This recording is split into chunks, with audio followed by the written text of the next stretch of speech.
When I'm not calculating down to the milligram the amount of food that I can steal from my brother's side of the pantry without him noticing.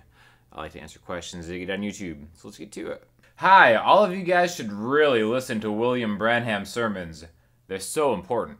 Urgent. I can think of no more linear of a jump than watching a video on how to improve your guitar strumming, going directly into an end of days worship. So I was not familiar with this man's sermons, but I just kind of assumed it was an end of days type thing. So I actually went and checked out the website. And here it is right here, endtimemessage.org. And judging by the look of this website, it was definitely made around the dawn of the internet. So I think they thought the end times were going to happen a lot sooner than maybe they are happening. But I think this is pretty fantastic, especially this right here. Like, what the hell is that? I'm not afraid of that at all. So the cornfield, I think, is a nice touch. Definitely just creepy enough to get me like really, really suspicious and scared. But long story short, I just really love the internet. It's fantastic. Endtimemessage.org. Hey Sean, can you help me with this? Suppose I start a line with F, next line to C, next to D minor, and then to B flat. What options do I have for the chorus? I want to make use of the circle of fifths and make an interesting chorus. Alright, so your chord progression is F, C, D minor, B flat. By the way, I'm rocking out this awesome Ortega DS Sweet guitar, going nylon today, and if we were to number this chord progression, it would be a 1, 5, 6, 4 in the key of F, alright? So you want to use the circle of fifths to make an interesting chord progression. So we have to know what the fifth of F is. We actually happen to use this chord in the progression so far. C, right? So I think one really great way to use the circle of fifths is just knowing that wherever you start, a fifth from there is another key that is pretty similar to what you're doing, and it opens up different chords that you don't have in one key, right? So like, if I wanted to play a G in the key of F, that would be a minor chord. But if I all of a sudden in my mind jump a fifth from F, C, now I can start playing with the chords in the key of C. So if I wanted to play a G in the key of C, it would be major, okay? So if you want to maybe take it in a different direction, you could be jamming on F to C to D minor, B flat. And then if you go to a G major, kind of has a different type of a feeling to it, right? So that's not super out there, but it is just kind of like a way that you can start incorporating a lot of different things. And then, even if you want to go farther than that, even though we already played a C in the progression, right, as the 5 chord, that G major is like, okay, well, I like the sound of that. Maybe all of a sudden I can be in the key of G major. So even though G isn't a fifth of F, through that circle we just kind of stumbled upon another chord that we might want to use and then starts thinking in that key. And in that case, that opens up even more possibilities where you could go to like a B minor, which, you know, if it were me writing something like this, I think that would be something I'm really interested in because, you know, G isn't so crazy because G was in the key of F as a minor chord. Making it major is like level 1 getting out there. But adding a B minor I think is really cool because we had a B flat major and a C major. That B minor really kind of has like a ooh type of effect, right? So if you have like F, D minor, B flat, G.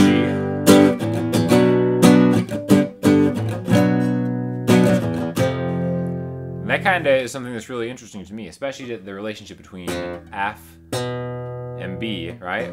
That's nasty. What is that? It's tritone, right? It's a diminished flat 5. So this is just kind of like a way that you can use that circle of fifths, just connecting things through fifths, and then taking chords from the fifths key of its own key.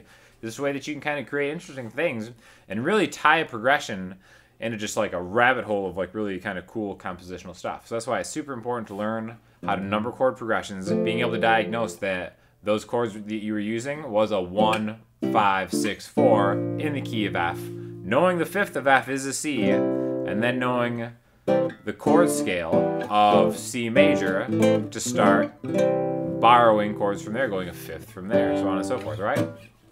So, a lot of information there we kind of talked about in other videos and stuff, but long story short, educate yourself and make awesome music. Wait, you think you don't suck at rhythm? This is a very special Salty Blues comment of the week because this guy has been ragging on me for a long, long time. In fact, I'm actually reading this one because usually this guy just calls me a douchebag in every video that I ever make. In fact, let's read some specific douchebag comments he's left on earlier videos.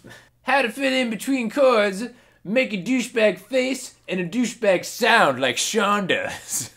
Just be a douchebag. Oh wait, you are one already. You have complete mastery? Get the F out of here, douchebag. Does douchebag facing improve your douchebag playing, or just does it come natural? Anyway, we go on and on. I can just search for douchebag on my channel comments. Hundreds of them come up. A little weird. I don't think I've featured this guy on Salty Blues comment before, because for the longest time I thought he was just really trying hard to get on Salty Blues comment, but the fact that he left something salty that didn't include the word douchebag kind of made me a little concerned, and that's why I decided to feature this fine human being this week. So congratulations, you finally made it onto the Salty Blues comment of the week.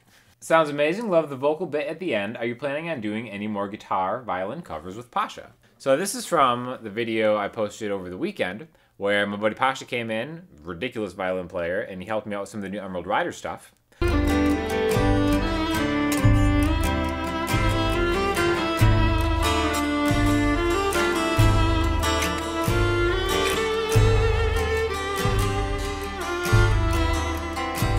And definitely, we have a lot of plans on stuff coming soon. So, gonna keep rocking out a lot more music, original, and covers. And I'm really kind of trying to step up my production game as far as like mixing and stuff. So please, any feedback you have, feel free to let me know. And definitely look forward to some new music coming your way soon. I'm loving the Deluxe Reverb Tele combo. Outstanding at low volume. Thank you so much. This is actually in response to the cover I posted with Kindred of that Coldplay song over the weekend too.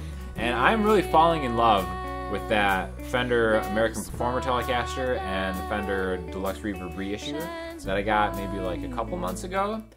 Awesome, awesome combo. Sounds fantastic. I will say though that if you're interested, that 65 Reverb is a pretty noisy amp. That is the one downside to it, which for what I use it for, it doesn't bother me.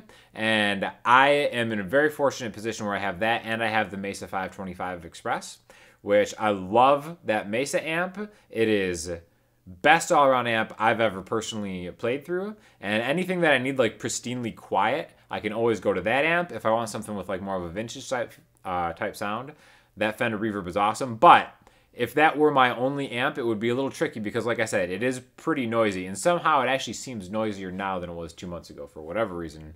But thank you for noticing. I really love the combo, and it's kind of sound that I've been searching for a while, so I'm super happy that I found it. Sean, what is your favorite football team and your most hated baseball team?